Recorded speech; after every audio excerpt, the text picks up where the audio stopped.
नमस्कार विद्यार्थी मित्रमैत्रिणींनो, मी वसे मॅडम. आपण काय करतो आहोत, 9वीचं महाराष्ट्र बोर्डचं जे अल्जेब्राचं पुस्तक आहे त्याच्यामध्ये लेसन आहे रियल नंबर्स. तर तो रियल नंबर्स हा लेसन आपण सोडवणार आहोत. तर त्या लेसन मध्ये जो पहिला एक्सरसाइज आहे प्रॅक्टिस सेट 2.1 मध्ये, त्यातला पहिला क्वेश्चन मी बोर्डवरती लिहिलेला आहे. Classify the decimal form of the given rational numbers into terminating and non terminating recurring. आता हा जो क्वेश्चन आहे, हा क्वेश्चन सोडवण्यापूर्वी या लेसन बद्दल आपण थोडीशी माहिती घेऊयात. की तुम्हाला माहिती आहे की ग्रुप ऑफ नॅचरल नंबर्स जो आहे की ज्याच्यामध्ये सगळेच्या सगळे पॉझिटिव्ह नंबर्स घेतले जातात. एक पासून किती पण संख्या आहेत त्या सगळ्या नॅचरल नंबर्स म्हणून ओळखल्या जातात. त्याच्यानंतर होल नंबर्स येतात. सगळे नॅचरल नंबर्स तर आहेतच, म्हणजे की ऑल पॉझिटिव्ह नंबर्स तर आहेतच, पण त्याचबरोबर त्याच्यामध्ये जर का 0 ऍड केला तर जे नंबर्स तयार होतात त्या नंबर्सना होल नंबर्स असं म्हटलं जातं. त्यानंतर येतात इंटिजर्स, की ज्याच्यामध्ये 0 देखील असतो, निगेटिव्ह नंबर्स पण आहेत आणि पॉझिटिव्ह नंबर्स सुद्धा आहेत. तर अशा रीतीने नॅचरल नंबर्स पासून ते इंटिजर्स पर्यंत तुमच्याकडे जो नंबर्सचा जो ग्रुप तयार होतो त्या ग्रुपमध्ये 0 येतो, पॉझिटिव्ह नंबर्स येतात आणि निगेटिव्ह नंबर्स येतात. मग त्याच्यानंतर जो ग्रुप येतो तो येतो रॅशनल नंबर्सचा ग्रुप. तर रॅशनल नंबर्स म्हणजे काय, की जो नंबर P अपॉन Q च्या फॉर्म मध्ये लिहिता येतो, जिथे P हा इंटिजर असतो, Q हा पण इंटिजर असतो, म्हणजे या गटामधली कोणतीही संख्या असते आणि Q is not equal to 0, म्हणजे जर डिनॉमिनेटरला जी व्हॅल्यू आहे ती 0 नसते, तर अशा प्रकारच्या फॉर्म मध्ये लिहिली जाणारी कुठलीही जी संख्या आहे ती झाली रॅशनल नंबर. मग आपण याच्या अगदी अपोजिट जर डेफिनेशन बघायची झाली, की जी संख्या P अपॉन Q च्या फॉर्म मध्ये लिहिता येते त्या संख्येला रॅशनल नंबर म्हणतात. तर जी संख्या P अपॉन Q च्या फॉर्म मध्ये लिहिता येत नाही तिला म्हणायचं आहे इररॅशनल नंबर. मग रॅशनल नंबर मध्ये जो तुम्ही संख्या घेणार आहात त्या सगळ्या इंटिजर्स झाल्या. तर थोडक्यात काय, संख्या ज्या आहेत त्या संख्यांचे 2 ग्रुप आहेत. एक आहे रॅशनल नंबर आणि दुसरा आहे इररॅशनल नंबर.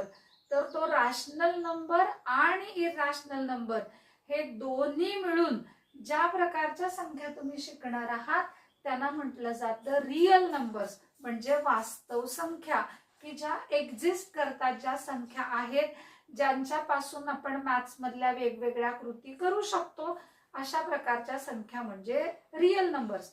तर 9वीच्या पाठ्यपुस्तकामध्ये तुम्हाला रियल नंबर्स शिकायचे आहेत. म्हणजे काय शिकायचं आहे, तर तुम्हाला रॅशनल नंबर्स आणि इररॅशनल नंबर्सची माहिती घ्यायची आहे.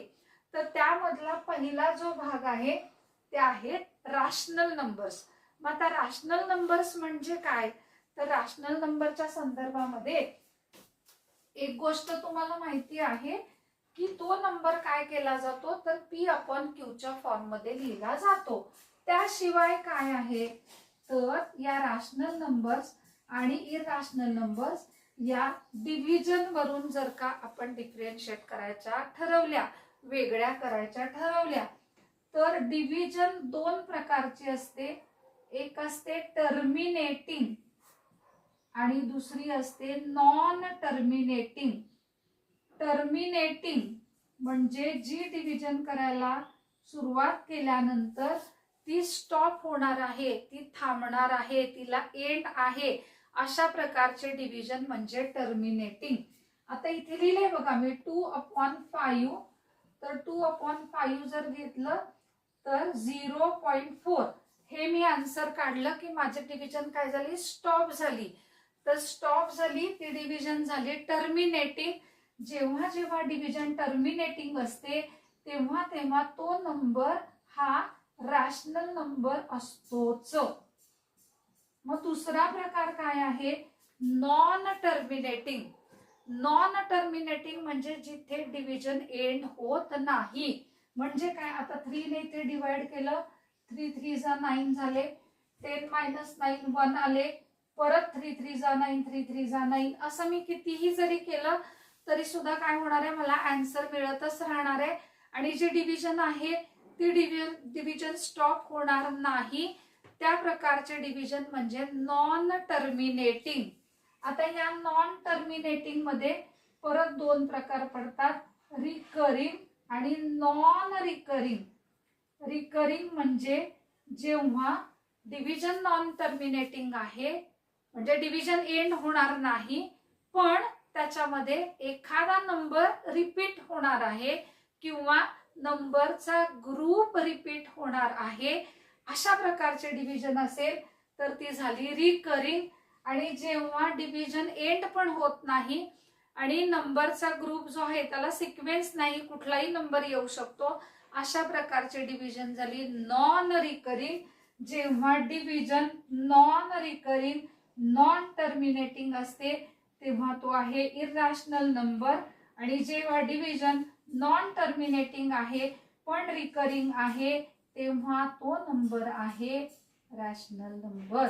म्हणजे थोडक्यात काय विद्यार्थी मित्र मैत्रिणींनो, रॅशनल नंबर P/Q फॉर्म तर झालंच, त्याचबरोबर डिव्हिजन वरून कसा ओळखायचा, टर्मिनेटिंग पण असेल नॉन टर्मिनेटिंग पण असेल. टर्मिनेटिंग म्हणजे डिव्हिजन एंड होईल आणि नॉन टर्मिनेटिंग आहे म्हणजे डिव्हिजन एंड होणार नाही, पण एखाद्या नंबर किंवा नंबरचा ग्रुप जो आहे तो त्याच्यामध्ये रिपीट होणार आहे. तर अशा प्रकारे आपल्याला रॅशनल नंबर्स ओळखता येतात. मग आता या क्वेश्चन मध्ये काय करायचंय, हा जो क्वेश्चन आहे हा क्वेश्चन ज्यांनी कोणी आपल्याला दिलेला आहे त्यांना माहिती आहे की नक्कीच एक्झॅक्टली हा जो प्रत्येक नंबर आहे हा प्रत्येक नंबर रॅशनल नंबरच आहे. मग रॅशनल नंबर मध्ये दोन प्रकार आहेत, एकामध्ये डिव्हिजन ही टर्मिनेटिंग आहे आणि एकामध्ये डिव्हिजन जी आहे ती नॉन टर्मिनेटिंग आणि रिकरिंग आहे. तर तुम्हाला क्वेश्चन विचारलाय की याच्यामधली तुम्ही टर्मिनेटिंग डिव्हिजन आणि नॉन टर्मिनेटिंग रिकरिंग डिव्हिजन कोणती आहे ते फाइंड आउट करा. तर काय करायचं आपल्याला, कशाचे बघायचे, डेसिमल फॉर्म आपल्याला बघायचे, बरोबर. तर मग काय करायचं, याच्यामध्ये हा जो डिनॉमिनेटर आहे त्या डिनॉमिनेटरचे प्राइम फॅक्टर्स काढायचे आहेत. आता 13/5 5 प्राइम फॅक्टर आला, 2/11 11 आला प्राइम फॅक्टर, 29/16 मध्ये 2 × 2 × 2 आले प्राइम फॅक्टर, 2 × 2 4 4 × 2 8 8 × 2 16, 17/125 बघा प्राइम फॅक्टर्स आले 5 5 5, 11 आणि 6 मध्ये 2 आणि 3 असे प्राइम फॅक्टर्स आले.